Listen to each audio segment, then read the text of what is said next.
Hey everyone, and welcome back to the channel. Today, we're tackling the incredible history of the world's most popular sport, football, or as some of you might call it, soccer. Where did this beautiful game actually come from?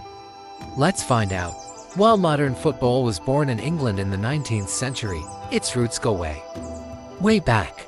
Believe it or not, one of the earliest known ball games involving kicking started in China, way back in the 3rd century BC. It was called Kyuju and was played with a leather ball stuffed with feathers or fur. This game even spread to Japan, where a ceremonial version called kemari was practiced. Fast forward to ancient Greece and Rome. The Greeks played with balls made of leather scraps filled with hair. Though it wasn't a high-status game like the Olympics, the Romans had a military exercise called harpastum, which was a bit more rugged. It's thought that the Romans brought this game to Britain, but the locals likely had their own versions too. By the 12th century in England, games that looked a bit like football were being played on streets and in fields, but these early versions were chaotic and violent, involving punching the ball and huge mobs of players. They often caused so much damage and injury that the game was banned for several centuries.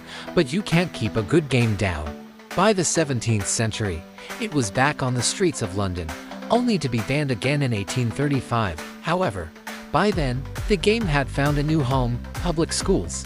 This is where things get interesting. At schools like rugby, players could pick up the ball and run with it. Sound familiar? That's the origin of rugby. At other schools, like Eton, it was strictly a dribbling game, using only the feet. This was the direct ancestor of modern football. The real turning point came in 1863. A meeting in London established the first football association. They made a crucial decision: no carrying the ball with your hands. This officially split football and rugby into two different sports. They also standardized the size and weight of the ball, laying the groundwork for the game we know and love today. Initially, football was a passion for the British working class. Huge crowds, sometimes up to 30,000 people, would gather for big matches in the late 1800s. As the British Empire expanded, so did football. British workers and travelers took the game across the globe, and it exploded in popularity, especially in South America and India. The first major competition, the FA Cup, started in 1871. A year later, the first ever international match took place between England and Scotland, ending in a 0-0 draw in front of 4,000 fans. Soon, domestic leagues began to form, with England's Football League kicking off in 1888. In 1904, FIFA, the Fédération Internationale de Football Association, was founded in Paris to govern the sport internationally. Interestingly, the British nations, having invented the game, didn't join right away. Football became an official Olympic sport in 1908, but the biggest event of all, the FIFA World Cup, didn't happen until 1930, cementing football's place as a global phenomenon. And what about the name?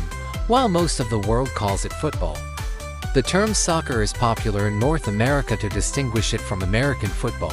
The name soccer actually comes from an abbreviation of association football, a nickname that started in England, from ancient Chinese fields to the massive stadiums of today.